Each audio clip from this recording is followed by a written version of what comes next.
हाँ जी। अभी आए, अभी बैठे, अभी दामन संभाला है,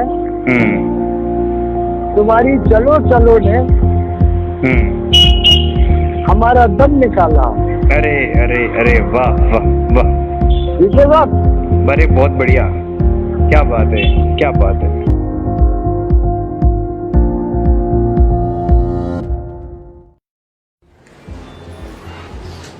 जी, मेरा नाम मोहम्मद रफ़ीक अहमद है।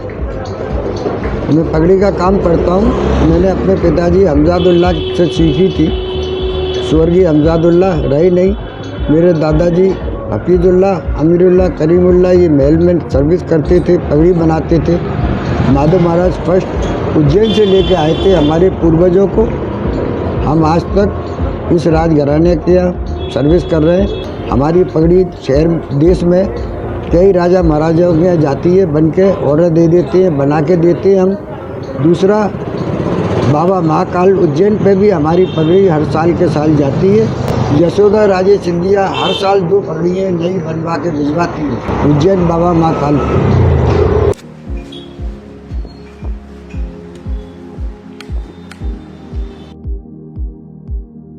पगड़ी बनाने की विधि ये है, पहले कपड़ा लिया जाता है और 50-55 मीटर कपड़ा होता है लंबा।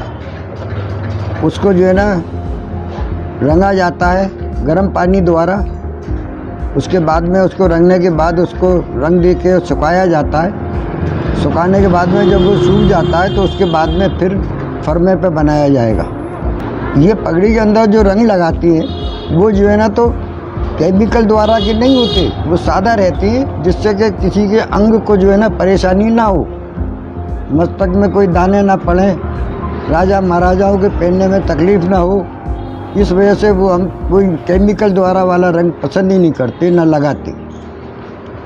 बाबा महाकाल की पगड़ी जो उज्जैन में पधारे हुए हैं, उनकी जब पगड़ी बनाता हूँ तो मेरे दिल को बड़ी प्रसन्नता होती है। क्यों कि वैसे तो मैं राजा महाराजाओं की पगड़ी बना रहा हूँ। आज भी मैं सिंधिया राजघराने के नौकर हूँ, वहाँ मैं बनाता हूँ। जब मैं बाबा महाकाल की पगड़ी बनाता हूँ तो और खुश होता हूँ। अच्छा, उनकी पगड़ी 150 से 160 मीटर लंबी होती है। सबसे बड़ी पगड़ी बाबा महाकाल महाराज की है, जो कालों के काल हैं। इससे बड़ी पगड़ी किसी की नहीं है। 150 मीटर 160 मीटर लंबा कपड़ा होता है, 8-10 इंची चौड़ा होता है।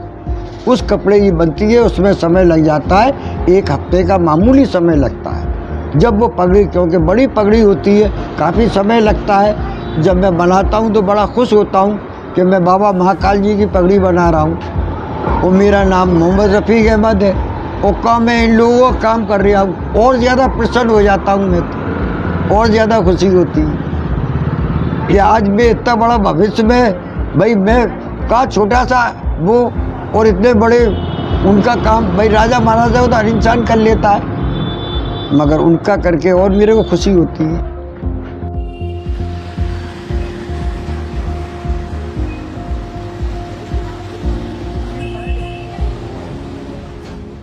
ये पगड़ी का फरमा जो है ना, आज कम से कम 150 साल पुराना तो होगा ही, क्योंकि मेरे दादाजी जो अमीरुल्लाह हफीजुल्लाह है, उन्होंने जो है ना इस पे पगड़ी बनाते थे। ये लकड़ी का फरमा है, लकड़ी का फरमा है, ये पूरी ये लकड़ी है और ये नीचे का स्टैंड है। ये ज़्यादा ओल्ड होने की वजह से फिर मैंने उसको रिपेयर करवा लिया है।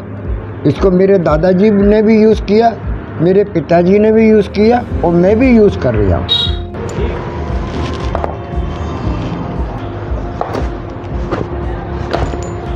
ये फरमा है जिस पर बाबा महाकाल जी की पगड़ी बनती है। इसको और बढ़ाया जाता है, इस पर और कपड़ा लगाया है। जब इसको इतना आकार करा जाता है, उसके बाद में बाबा महाकाल की पगड़ी इसी पे बनाई जाती है।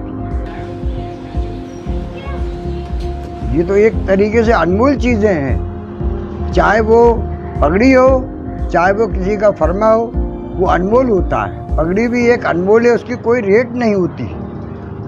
पगड़ी की कोई रेट नहीं है कि मैंने आपने मुझसे पगड़ी बनवाई और आप कहे कितना पैसा हुआ, इसका कोई मूल्य नहीं।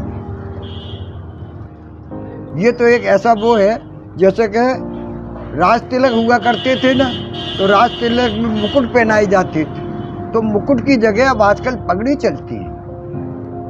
पहले मुकुट चला करते थे, अब जो है ना, जो राजा महाराजा है वो पगड़ी है, जिस तरीके जौन से स्टेट के है वो पगड़ी के, उसका नाम एक ही है पगड़ी, रूप उसके अलग अलग है। साफे को भी पगड़ी कहने लगे, जयपुर में साफा है, भाई वो भी तो पगड़ी कहलाती है। तो साफों की भी रेट नहीं है, किसी चीज़ की रेट नहीं है, वो अनमोल है। और रेट तो खैर बात दूसरी है, जिसकी जो समझ में आया वो दे दिया।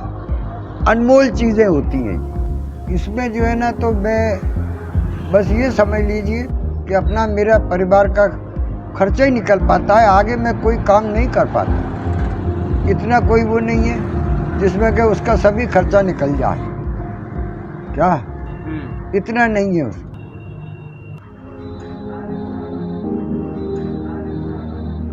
दादाजी वो भी पगड़ी का काम करते थे, पिताजी भी पगड़ी का काम करते थे। इन सब की अपने खानदान की आन बान शान के लिए आज तक ये सब काम मैं कर रहा हूँ पगड़ी का। जब तक हूँ, जब तक करूँगा, आने वाले कल पे हो सकता है मैं भतीजे को तैयार कर रहा हूँ। हमारा जो आज तक मकान 150-200 साल पुराना है, खस्ता हो गया है, मगर हम किसी से कुछ नहीं कहते। आज ये न मालूम कब ये मकान ढह जाए। हम पानी भर जाता है यहाँ काफ़ी, आधा घर में पानी घुस जाता है। इतने तो हम परेशान हैं, किराए के में रहना पड़ता है कभी लेके।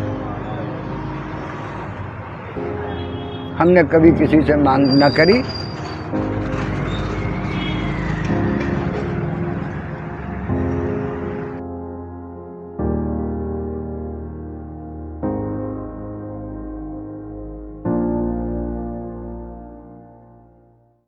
मेरे हाथ में पगड़ी है, जो ये पगड़ी आप देख रहे हैं, ये रफ़ीक जी द्वारा बनाई गई है। तो आज पूरा दिन मोहम्मद रफ़ीक अहमद जी के साथ गुजारने के बाद मुझे तो बहुत मज़ा आया, और मैं चाहूँगा कि इसी तरह ये पगड़ी बनाते रहें। इनका ये जो पगड़ी बनाने का पुश्तैनी काम है, शुरुआत से चलता आ रहा है। अब इनके भतीजे जो हमारे साथ बैठे हुए हैं वो भी इस काम को आगे लेके जाएंगे, और मैं उनको विश करूँगा कि भाई इस काम को अच्छे से आगे लेके जाइए।